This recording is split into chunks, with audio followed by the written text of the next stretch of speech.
할렐루야. 아기 예수 이 땅에 오셨습니다. 이 성탄이 여러분의 성탄이 될 수 있기를 바랍니다. 저는 오늘 말씀을 묵상하면서 이 천사들이 성탄의 이 기쁜 소식을 왜 성전을 돌보고 있었던, 제사를 집례하고 있었던 제사장에게 나타나지 않으시고, 많이 배웠다고 하는 학자들에게 나타나지 않으시고, 귀족들에게 나타나지 않으시고, 어쩌면 그 당시에 가장 초라하고 3D 직종 중에 하나라고 일컬어지는 양들을 돌보는 목자들에게 찾아오셨을까? 라고 하는 것입니다. 오늘 이 말씀을 통해서 여러분들 신분이 중요한 것 아니에요. 많이 배우고 안 배운 것이 중요한 것 아니에요. 여러분 삶의 모습이 어떠하더라도 목자들에게 천사를 보내신 하나님의 마음이 무엇인지를 읽어냄으로 인해서 여러분의 인생의 항복판에 하늘의 기쁜 소식이 여러분에게 찾아와질 수 있기를 바랍니다. 이것이 성탄을 맞는 우리의 기쁨이고 축복인 거죠. 그렇다면 하나님은 왜 보잘것없는, 이름도 없이 빛도 없이 살아가고 있는 목자들에게 하늘의 가장 기쁜 성탄의 소식을 전할 수 있었을까? 그 이유를 오늘 본문 말씀을 통해 찾아보고 우리도 그 조건을 만들어내므로 하늘의 기쁜 소식이 여러분에게 가장 먼저 전달될 수 있는 축복의 주인공들 될 수 있었으면 좋겠습니다.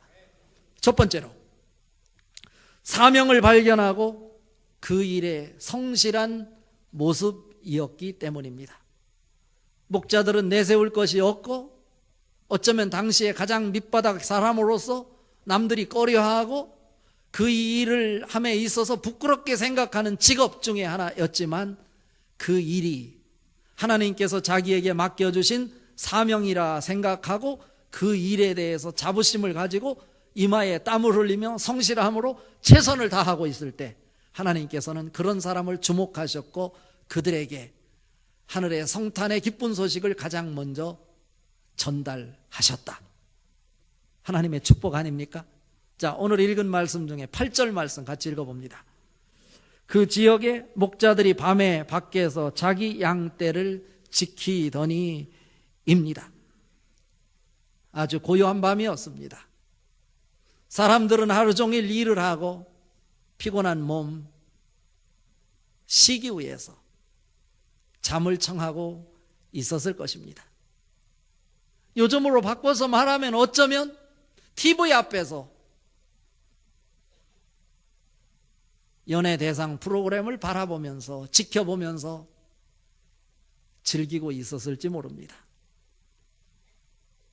사람들은 TV를 보고 집에서 쉼을 얻기 위해 잠자리에 들어가고 있을 그 즈음에 이 목자들은 잠을 자지 못한 채 피곤한 몸이지만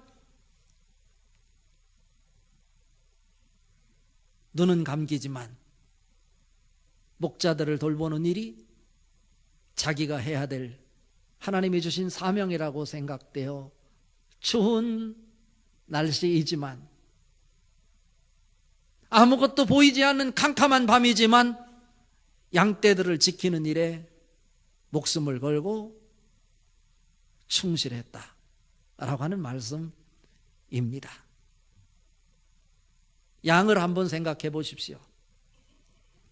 목자가 없이 양은 생존한다는 것 상상도 하지 못합니다.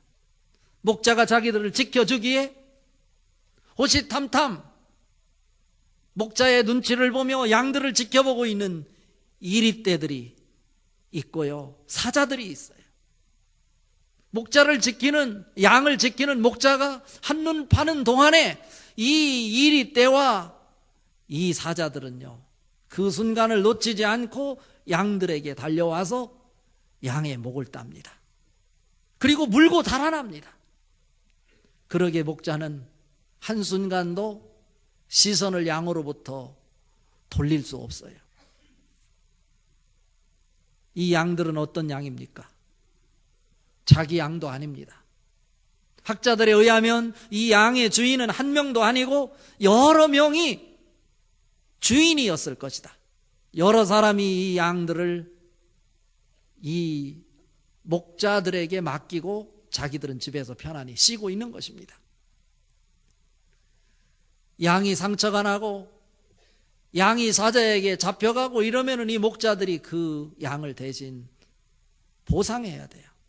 그런데 그들은 보상할 능력이 없어.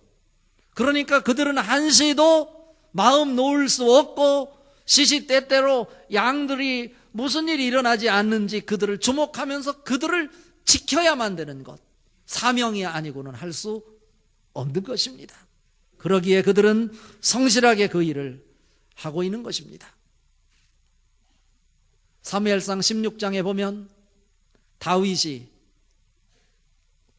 들판에서 양을 돌보고 있는 모습이 소개가 되고 있습니다. 다른 형제들은 집에서 자기들의 할 일을 찾아 어쩌면 놀이를 하고 있는데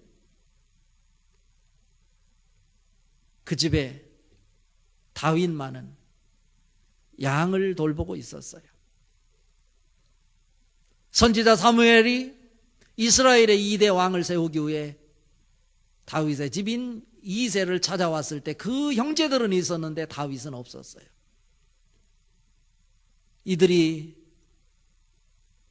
당신의 아들 전부냐? 라고 사무엘이 물었어요. 아닙니다.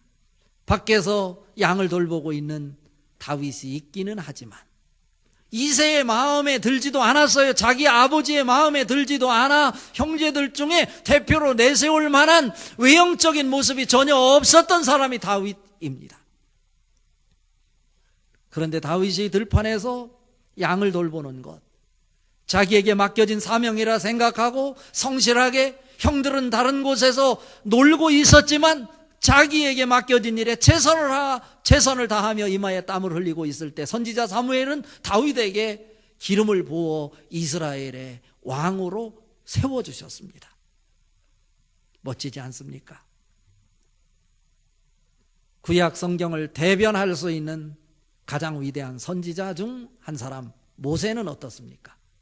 미디안 광야에서 철저하게 하나님의 사람으로 훈련을 받으며 사람이 살 수 없는 광야에서 자기의 장인 이드로의 양을 돌보고 있었습니다. 성실했습니다. 누가 보는 사람도 없습니다. 그럼에도 불구하고 자기의 장인이 맡긴 일, 양을 돌보는 일이 자기의 사명이라고 생각하고 최선을 다해서 성실하게 하나님이 맡겨준 일로 받아들이고 그 일에 최선을 다하고 있을 때 때가 되매 하나님께서 떨기나무 불꽃 가운데 모세를 불러주셨고 이스라엘을 애굽에서 이끌어내는 영적 지도자로 세워주셨습니다. 예수님의 제자들은 어떻습니까? 어쩌면 그들은 가진 것이 없는 사람이었습니다. 배우지도 못했습니다. 바닷가에서 바다와 더불어 사는 뱃사람들이었습니다. 그런데 그들은 나태하지 않았습니다. 고기를 잡는 일이 자기들의 천직이라 생각하고 하늘이 주신 직업이라고 생각하고 최선을 다해서 그 일에 열심을 다하고 있을 때 예수님께서는 그들을 불러주셨습니다. 그리고 세계를 움직이는 사람을 낚는 업으로 축복해 주셨습니다. 베드로는 원래 베드로가 아니었습니다. 시몬이었어요. 그런데 예수님께서 말씀하십니다. 이제부터는 내 이름을 시몬이라 하지 말라. 이제부터 내 이름을 게바라 하라. 게바는 번역하면 베드로라. 반석으로 삼아 주셨습니다. 여러분, 맡겨진 일에 최선을 다하는 성실함을 보일 수 있기를 바랍니다. 여러분이 하는 일이 사람들이 우습게 생각하는 일이라 생각된다 할지라도 주눅들지 마십시오. 그 일이 하나님의 영광을 가리우는 일이 아니라면 하나님이 맡겨주신 줄 믿고 그 일이 자기가 해야 될 사명이라 생각하고 목숨을 걸고 그 일에 최선을 다하게 될 때 하나님은 그 사람을 주목하시고 그 사람을 찾아가시되 천사를 동원하여 하늘의 기쁜 소식을 가장 먼저 전달받을 수 있도록 축복해 주십니다. 이 성탄절에 그 축복이 여러분의 것들이 될 수 있기를 바랍니다. 그래서 로마서 12장 11절에 이렇게 말합니다.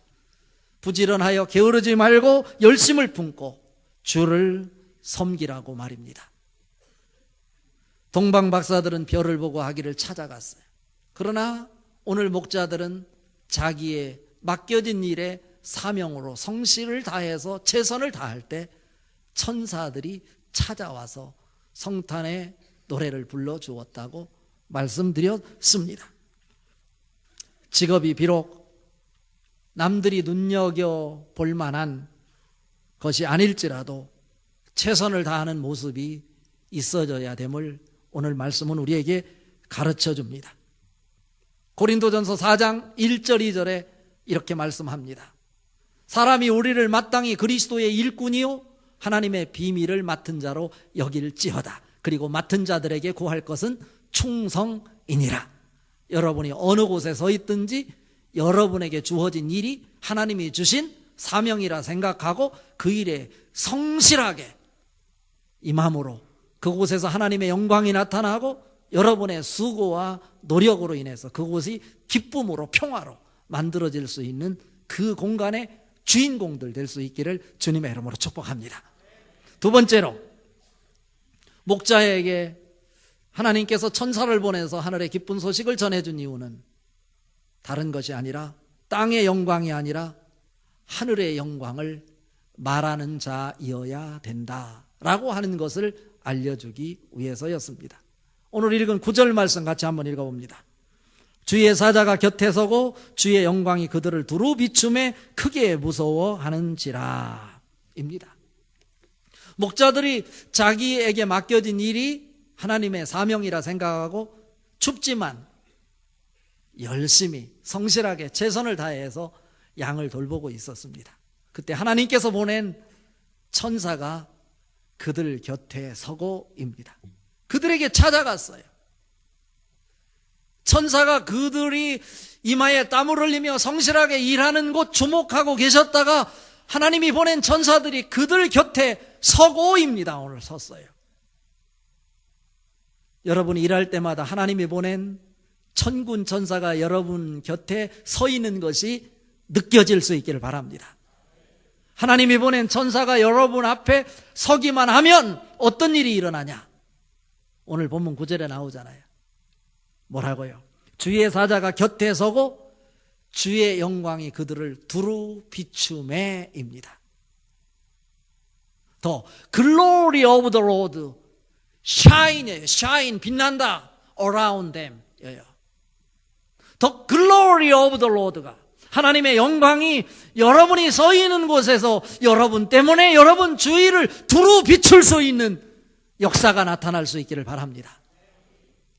오늘 목자들은 자기에 맡겨진 일을 하나님의 사명으로 받아들이고 열심히 성실한 모습을 보일 때 하나님께서 천사를 그들에게 보내셨고 천사가 그들 곁에 서게 되자 하나님의 영광이 그 목자들 주변을 두루 비춰냈다라고 하는 것입니다. 여러분이 서 있는 곳이 어느 곳이든지 천사가 동원되어 천사가 가지고 온 하늘의 영광이 여러분 주변을 밝게 비춰낼 수 있기를 바랍니다. 얼마나 멋있어요. 내가 있는 곳에 하늘의 영광이 빛난다. 감격이에요. 감동이에요. 여러분이 기도할 때면 기도할 때 주의 천사가 여러분 곁에 서고 예배할 때면 주의 천사가 여러분 곁에서 함께 예배하고 여러분이 일할 때면 여러분 곁에서 주의 천사가 여러분을 지켜보고 있어 여러분이 서 있는 곳 여러분이 걸어 다니는 인생의 행로마다 주의 영광 The glory of the Lord가 여러분 주변을 환하게 하늘의 영광으로 비춰질 수 있다면 그보다 더 큰 기쁨, 그보다 더 큰 축복이 어디 있겠습니까? 오늘 이 말씀을 묵상하면서 저는 또 한 가지 깨달았어요. 그것은 뭐냐면 주의 천사가 그 곁에 서서 주의 영광이 찬란하게 비치고 있을 때 이 목자들의 모습이 어떠했는지를 한번 살펴봐요. 목자들이 어떻게 바뀌어졌을까? 그들은 힘들었지만 그 힘든 것이 다 산산조각 났어요. 힘들지 않았어요. 기뻤어요. 감동해요.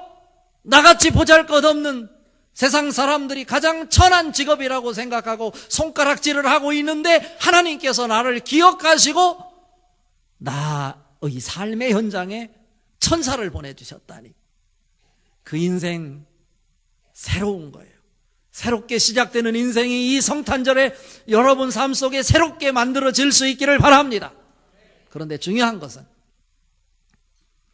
이 목자는 여전히 하나님의 영광이 비쳤지만 목자는 여전히 목자였다는 것입니다. 목자가 귀족으로 바뀌지 않았어요. 목자가 왕자에 앉는 사람으로 바뀌지 않았어요. 천사가 나타났다고 해서 그가 새로운 직장이 생기지 않았어요. 여전히 그는 목자였습니다. 중요한 것은 여전히 목자였지만 그의 목자의 가슴에는 하늘의 광채가 비춰지고 있었다는 것입니다. 천사가 찾아오기 전과 천사가 찾아온 후에 이 목자의 모습이 바뀌어진 것이 있다면 그의 삶 속에 하늘의 노래가 생겼다는 것입니다. 이것은 무엇을 얘기하냐면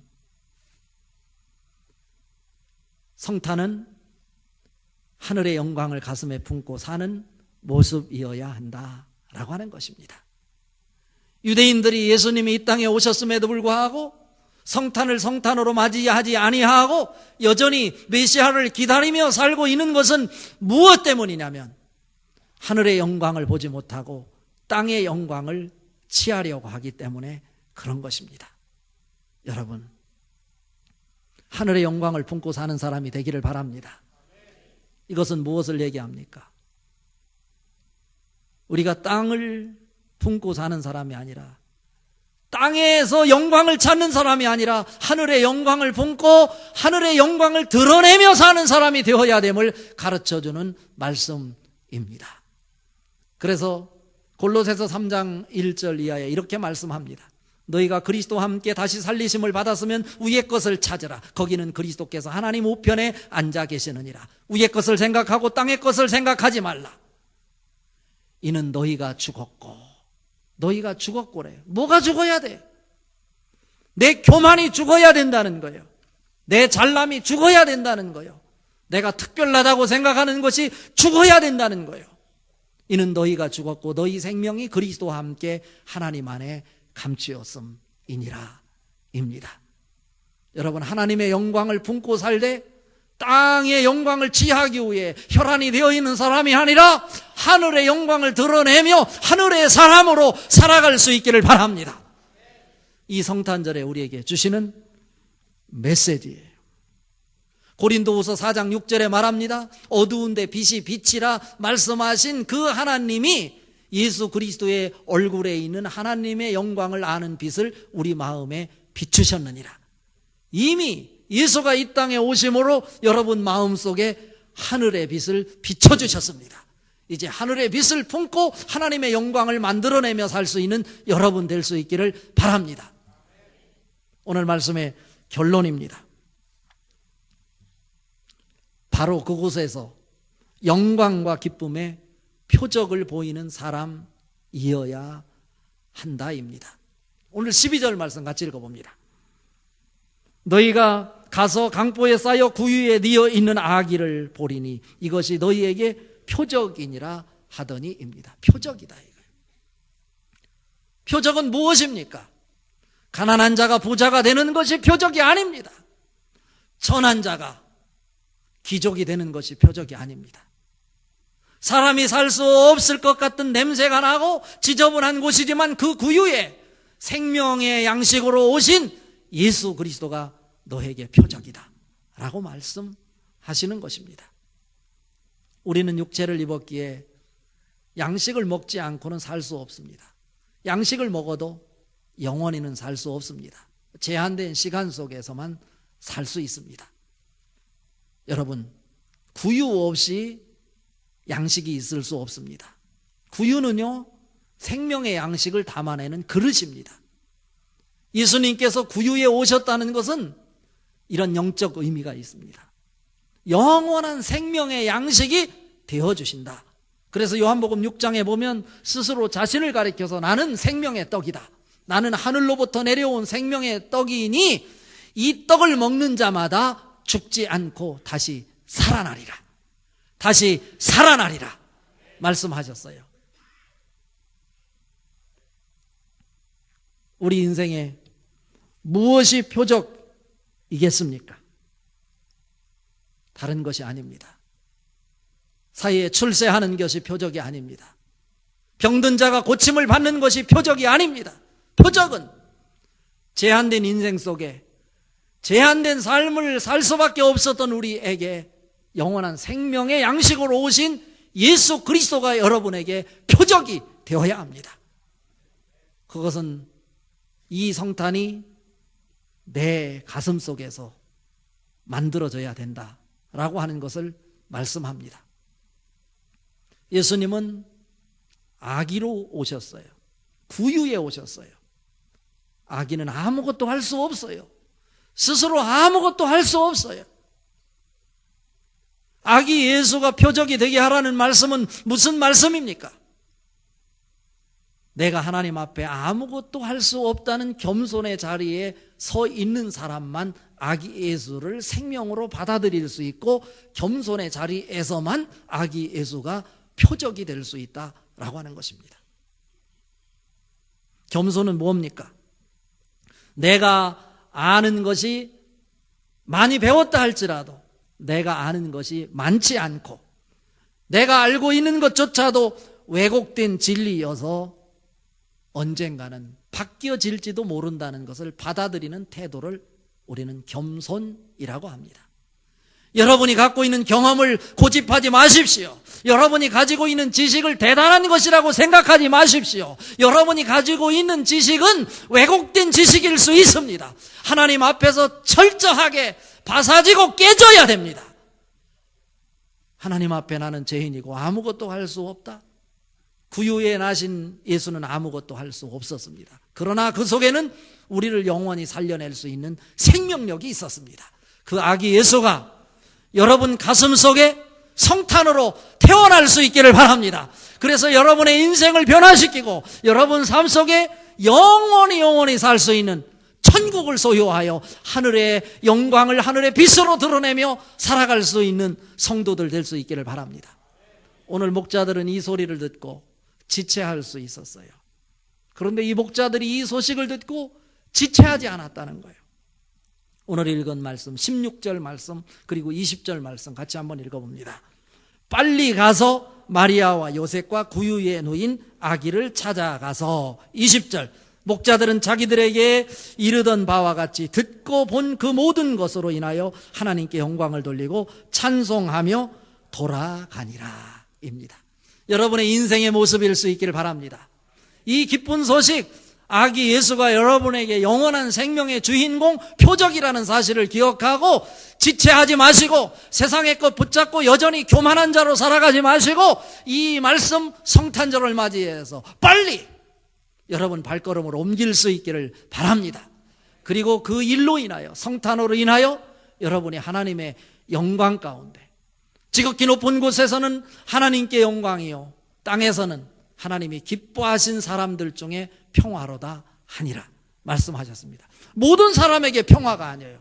하나님이 기뻐하신 사람들 중에 평화라고 말했어요.